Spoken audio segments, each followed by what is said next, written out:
नमस्कार साथियों, मैं नीरज आर्य।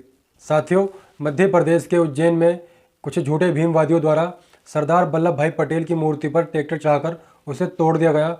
सरदार वल्लभ भाई पटेल को अपमानित किया गया, उनका अपमान किया गया।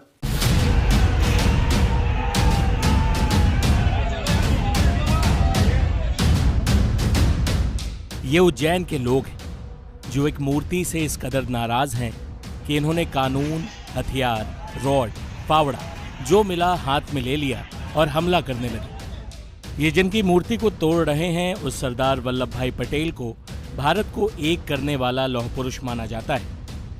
यहाँ विवाद दो महापुरुषों की मूर्ति लगाने को। प्रश्न यह नहीं है कि सरदार वल्लभ भाई पटेल की मूर्ति पर झूठे भीमवादियों ने ट्रैक्टर चलाकर उन्हें अपमानित किया गया, बल्कि प्रश्न तो यह है कि सरदार वल्लभ भाई पटेल अकेले वो व्यक्ति थे जिन्होंने 500 से अधिक रियासतों को मिलाकर एक भारत बनाया था, अखंड राष्ट्र बनाया था, जिसका सपना अशोक सम्राट और बाबा साहब भीमराव अम्बेडकर ने भी देखा था। सरदार वल्लभ भाई पटेल ओबीसी समाज अर्थात पिछड़े दलित वर्ग के व्यक्ति थे। देखो भाइयों, इन झूठे भीमवादियों का दोगलापन। एक तरफ तो ये लोग कहते हैं कि SC ST OBC सभी दलित हैं, और दूसरी तरफ उसी दलित समाज के महापुरुष का ये लोग अपमान करते हैं क्योंकि इन्हें वहाँ पर बाबा साहब भीमराव अम्बेडकर की मूर्ति लगानी थी। देख लिया इन झूठे भीमवादियों का दोगलापन, देख लिया इन झूठे भीमवादियों का ओबीसी समाज के लिए जातिवाद।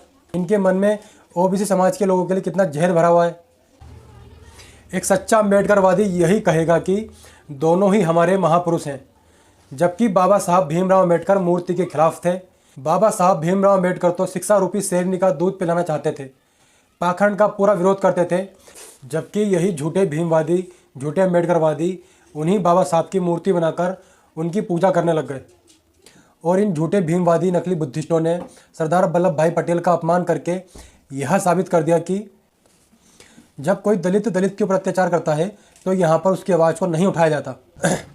अगर आप अभी नहीं समझे तो फर्जी SC ST एक्ट और आरक्षण के लॉलीपॉप में फंसे रहो। ये झूठे भीमवादी और नकली बुद्धिस्ट तुम्हारा शोषण करते रहेंगे। आगे आप समझदार हो। जय श्री राम, जय आर्य, जय आर्यवर्त।